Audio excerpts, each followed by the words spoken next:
Hi hello ನಮಸ್ಕಾರ ಎಲ್ಲರಿಗೂ. ನಿಮ್ಮ ಮನೆ ಮಗ ಚಾನಲ್ಗೆ ಎಲ್ಲರಿಗೂ ವೆಲ್ಕಮ್ ಅಂತ ಹೇಳ್ತಾ ನಾನು ನಿಮ್ಮ ಪ್ರೀತಿಯ ಶಶಾಂಕ್ ಮಾತಾಡ್ತಾ ಇರೋದು. ಇವತ್ತಿನ ಬಗ್ಗೆ ಎಲ್ಲರಿಗೂ ಶಿವರಾತ್ರಿ ಅಂದರೆ ಏನು, ಮತ್ತು ಈ ಒಂದು 2025ನೇ ಒಂದು ಇಸ್ವಿಯಲ್ಲಿ ಯಾವತ್ತು ಶಿವರಾತ್ರಿ ಬಿದ್ದಿದೆ, ಯಾವ ತಿಥಿಯಲ್ಲಿ ಬಿದ್ದಿದೆ, ಮತ್ತು ಅದರ ಬಗ್ಗೆ ಒಂದು ಫುಲ್ಲು ಅಲ್ಲದೆ ಒಂದು ಸ್ವಲ್ಪ ಮೈನ್ ಪಾಯಿಂಟ್ಸ್ ಆಗಿ ನಾನು ಈ ಒಂದು ವಿಡಿಯೋ ಮುಖಾಂತರವಾಗಿ ನಿಮಗೆ ತಿಳಿಸ್ಕೊಡೋಣ ಅಂತ ಅಂದ್ಬಿಟ್ಟು ಈ ಒಂದು ವಿಡಿಯೋನ ಮಾಡ್ತಾ ಇದ್ದೀನಿ. ಈ ವಿಡಿಯೋಗೆ ನೀವು ಯಾರು ಸ್ಕಿಪ್ ಮಾಡಿದ್ರೆ ನೋಡಿದ್ರೆ ಮಾತ್ರ ಈ ವಿಡಿಯೋ ಅರ್ಥ ಆಗುತ್ತೆ. ಇಲ್ಲ ಅಂದರೆ ಆ್ಯಕ್ಚುಲಿ ನಾನು ಹೇಳೋದೇ ಕಮ್ಮಿ ಪಾಯಿಂಟ್ಸ್, ಮೈನ್ ಮಾತ್ರ. ಅದರಿಂದ ಹೆಂಗೆ ಪೂಜೆ ಮಾಡ್ಕೊಬೇಕು, ಯಾವ ಟೈಮಲ್ಲಿ ಮಾಡ್ಕೊಬೇಕು ಅನ್ನೋದನ್ನು ಮಾತ್ರ ನಾನು ಈ ಒಂದು ವಿಡಿಯೋದಲ್ಲಿ ಅಂದ್ಬಿಟ್ಟು ಈ ವಿಡಿಯೋ ಮಾಡ್ತಾ ಇದ್ದೀನಿ. ಈ ವಿಡಿಯೋನ ಇಷ್ಟು ಹೇಳ್ತಾ ಈ ವಿಡಿಯೋ ಸ್ಟಾರ್ಟ್ ಮಾಡೋಣ. Let's start the video. First point ಏನಂತಂದರೆ ಶಿವರಾತ್ರಿ. ಶಿವ ಅಂದರೆ ಯಾರು? ಶಿವ ಅಂದರೆ ರುದ್ರನೇ ಶಿವ ಅಂತಾರೆ. ಈ ಒಂದು ದಕ್ಷಿಣ ಕನ್ನಡ ಇಲ್ಲಾಂದರೆ ದಕ್ಷಿಣ ಭಾರತ ಕಡೆ ಯಾವ ಥರ ಅಂತಾರೆ, ಉತ್ತರ ಭಾರತ ಕಡೆ ಹೆಂಗಂತಾರೆ ಅಂದರೆ, ದಕ್ಷಿಣ ಭಾರತ ಕಡೆ ಬಂದ್ಬಿಟ್ಟು ಶಿವ ಅಂತಾನೆ ಕರೀತಾರೆ, ಉತ್ತರ ಭಾರತ ಕಡೆ ರುದ್ರ ಅಂತ ಕರೀತಾರೆ ತುಂಬ ಜನ ಹೇಳ್ಬೇಕಂತಂದರೆ.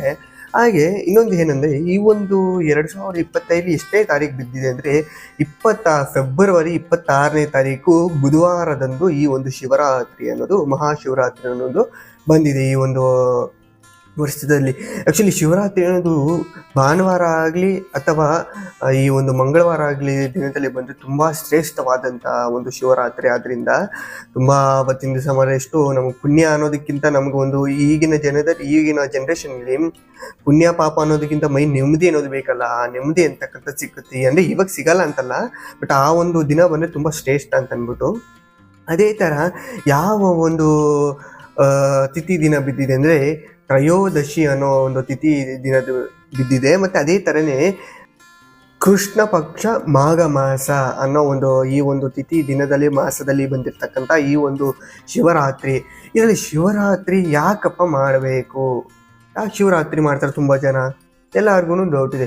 ಈ ಒಂದು ಶಿವರಾತ್ರಿ ಅಂತಕ್ಕಂಥದ್ದು ಏನಂದರೆ, ಈ ಒಂದು ಶಿವ ಅನ್ನೋದು ಒಂದು ನಮ್ಮ ಥರ ಒಂದು ಮನುಷ್ಯನ ಥರ ಇರ್ತಾನೆ, ಬಟ್ ಅದೇ ಒಂದು ದೇವರ ಥರ ಒಂದು ಲಿಂಗ ಅನ್ನೋ ರೂಪದಲ್ಲಿ ಬದಲಾವಣೆ ಆಗೋ ಒಂದು ಸಮಯವನ್ನು, ಆ ಒಂದು ದಿನವನ್ನು ಶಿವರಾತ್ರಿ ಎಂದು ಪರಿಗಣಿಸಲಾಗುತ್ತೆ. ಆದ್ದರಿಂದ ತುಂಬ ವಿಶೇಷವಾಗಿರ್ತಕ್ಕಂಥದ್ದನ್ನು ಶಿವರಾತ್ರಿ ಅಂತ ತುಂಬ ಜನ ಮಾಡ್ತಾರೆ. ಅದೇ ಥರನೇ ಈ ಒಂದು ಶಿವರಾತ್ರಿಗೆ ಯಾಕೆ ಉಪವಾಸ ಇರಬೇಕು, ಯಾಕೆ ತುಂಬ ಜನ ಮಾಡ್ತಾರೆ ಅಂದರೆ, ಈ ಒಂದು ಶಿವರಾತ್ರಿ ಅಂತ ಒಂದು ಹೊತ್ತು ಉಪವಾಸ ಆಗಲಿ, ಒಬ್ಬೊಬ್ಬರು ಯಾಕಂದ್ರೆ ಇವಾಗಿರೋ ಒಂದು ಜನ್ರೇಷನ್ ಡಯಾಬಿಟಿಸ್ ಪೇಷಂಟ್ಸ್ ಎಲ್ಲ ಇರ್ತಾರೆ. ಬಟ್ ಏನಂದರೆ 3 ಹೊತ್ತು ಉಪವಾಸ ಮಾಡಿ ಅಂತ ಹೇಳ್ತಾ ಇಲ್ಲ, ಬಟ್ ಅಂದರೆ ಮಿನಿಮಮ್ 1 ಹೊತ್ತನ್ನು ಉಪವಾಸ ಮಾಡಿ ಆತನಿಗೆ ಪೂಜೆ ಮಾಡಿ. ಆತನಿಗೆ ಇನ್ನೊಂದು ಇದರಲ್ಲಿ ಮೈನ್ ಪಾಯಿಂಟ್ ಏನಂದರೆ, ಆತನು ಎಲ್ಲ ದೇವತೆಗಳ ಥರ ಎಲ್ಲರೂ ಏನು ಮಾಡ್ತಾರೆ, ಸುಗಂಧವಾಗಿರ್ತಕ್ಕಂಥದ್ದನ್ನು, ವಾಸನೆ ಭರಿತವಾಗಿ ಅಂದರೆ ಸುವಾಸನೆ ಇರ್ತಕ್ಕಂಥದ್ದನ್ನು